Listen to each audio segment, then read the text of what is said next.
Muitas pessoas receberam um alerta de emergência no seu celular, mas a mensagem não falava de chuva nem de desastre natural. Ela disse apenas uma palavra: misantropia. Pode ser um erro, uma falha, ou um sinal velado de algo muito maior que está por vir. Você se lembra do apagão na Europa, quando recomendações nem um pouco discretas para montar uma mochila de 72 horas foram emitidas pelo Comitê da União Europeia? Tem um vídeo aqui no canal sobre isso.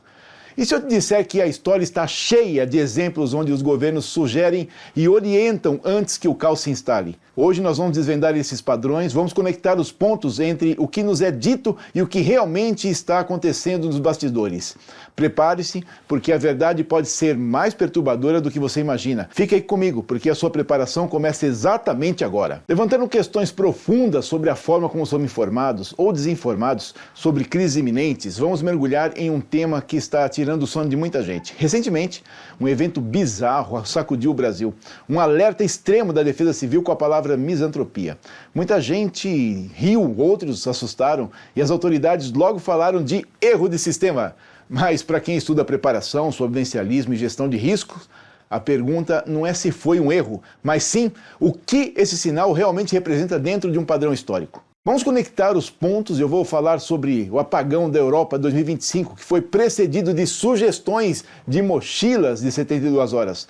Analisar dados concretos e como as autoridades prepararam a população para a crise sem revelar toda a gravidade para evitar o pânico. O que os governos sabem que nós não sabemos? A história mostra que as grandes tragédias raramente acontecem sem aviso. O problema é que nem sempre estamos preparados para reconhecê-los. O enigma da misantropia foi um sinal ou uma falha. Na noite de 19 para 20 de junho de 2026, milhares de brasileiros receberam um alerta sonoro estridente em seus celulares. A mensagem curta e enigmática continha apenas uma palavra: misantropia. Para quem não sabe, misantropia significa aversão, ódio ou desprezo total pela humanidade. É um termo que evoca sentimentos de desilusão, isolamento e até mesmo uma profunda desesperança em relação à natureza humana. A Defesa Civil do Paraná e órgãos nacionais agiram rapidamente para desligar o sistema e iniciar investigações.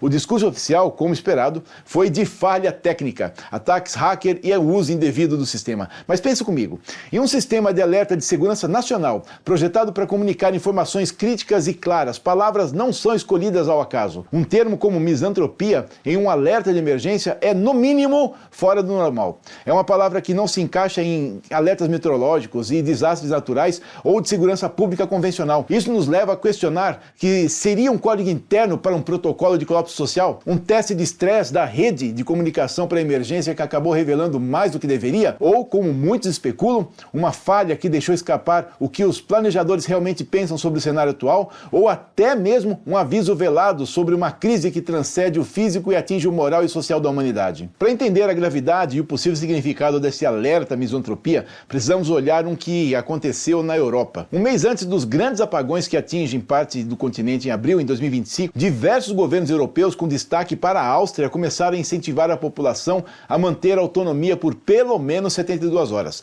A campanha austríaca, por exemplo, intitulada Blackout, o que fazer quando nada funciona, foi lançada em 2021 e alertava para a alta probabilidade de um apagão europeu nos próximos anos.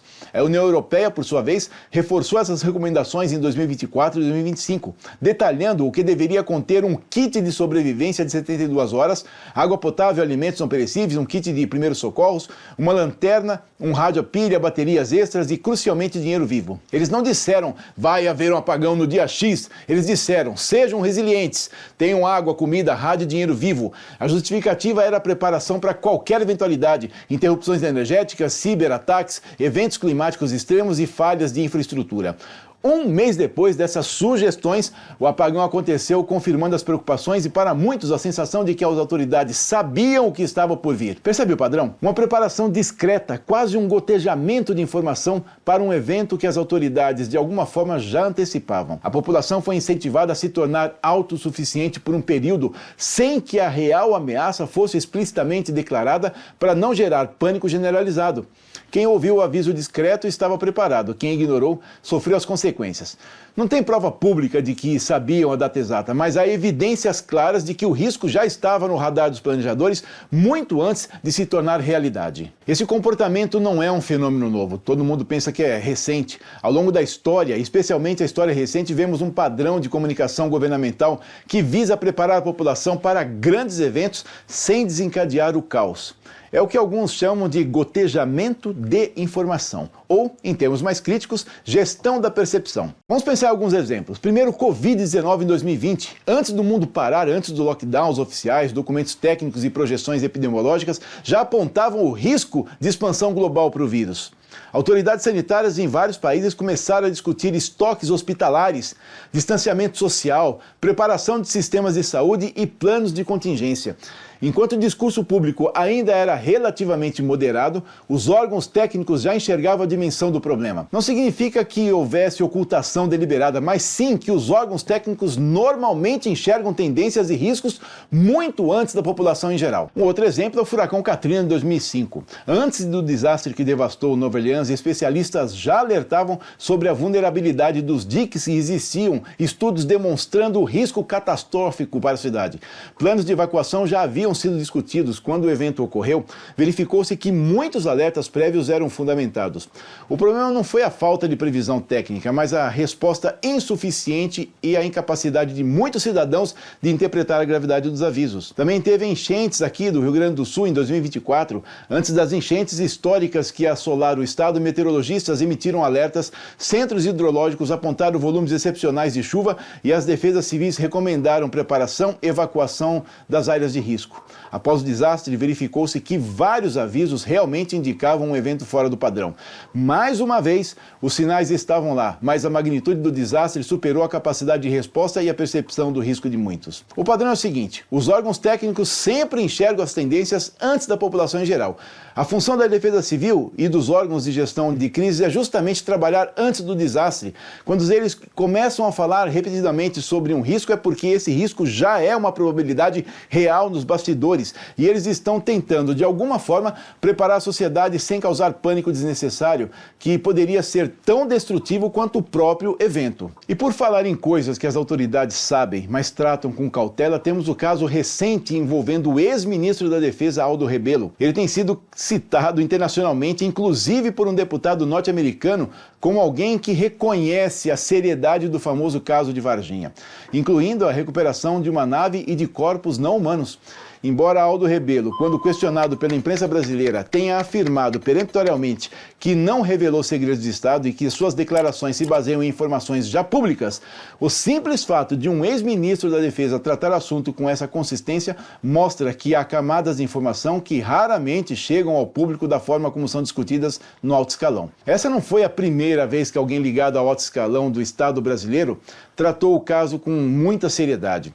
O próprio fato do ministro da Defesa e as Forças Armadas terem produzido sindicâncias, inquéritos e documentos sigilosos sobre o episódio demonstra que o assunto foi considerado relevante o suficiente para gerar investigações oficiais.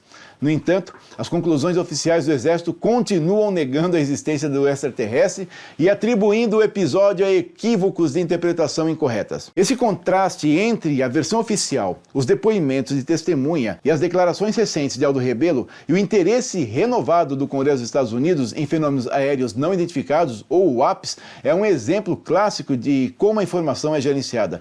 Seja um alerta de misantropia, um apagão planejado ou abertura de arquivos sigilosos, o contraste entre a versão oficial e os fatos de bastidores é onde reside a verdade que o sobrevivencialista precisa buscar. É a prova de que há mais por trás das cortinas do que é permitido ver. Agora vamos aprofundar só um pouco mais na psicologia por trás dessa comunicação velada. Por que os governos optam por um gotejamento de informação em vez de alertas diretos e alarmantes? A resposta é complexa e multifacetada porque, primeiro, há uma preocupação legítima de evitar o pânico generalizado.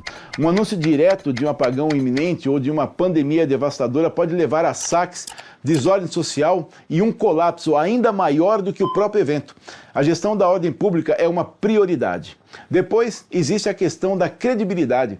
Se as autoridades emitem alertas constantes que não se concretizam, a população pode se tornar complacente e ignorar avisos futuros.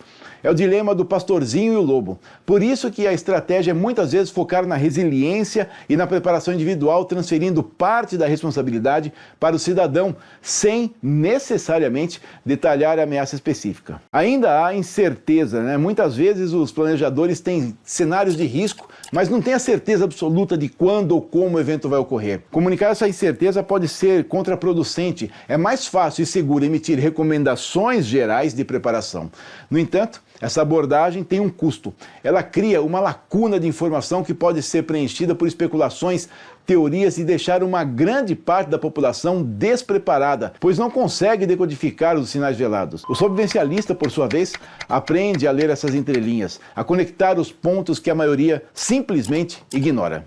Você está prestando atenção? Talvez a pergunta correta não seja se as autoridades sabem de algo que nós não sabemos, porque elas sabem. A pergunta correta é quando que elas começam a emitir sinais e nos preparamos para prestar atenção nisso. A história nos mostra que as tragédias raramente acontecem sem aviso. O aviso simplesmente não é reconhecido pela maioria. O alerta de misantropia pode ter sido um erro técnico, mas ele serve como um lembrete brutal. O sistema é vulnerável, o cenário mundial está tenso e as informações críticas muitas vezes vêm disfarçadas de recomendações ou de falhas de sistema. Nós não podemos nos dar o luxo de sermos complacentes. A preparação não é apenas sobre ter uma mochila de 72 horas, mas sobre estar mentalmente preparado para o que o futuro pode reservar. É sobre desenvolver um senso crítico aguçado, questionar o discurso oficial e buscar verdades por trás dos véus. E você, já organizou sua mochila de 72 horas? Tem um vídeo aqui no canal sobre isso. Está atento aos sinais ou vai esperar o próximo apagão para poder agir? Deixe o seu comentário, compartilhe esse vídeo com quem você quer proteger e se inscreva no canal para não ser pego de surpresa. Fiquem seguros, fiquem preparados e nesse vídeo aqui você vai ver como que Coca-Cola pode te salvar.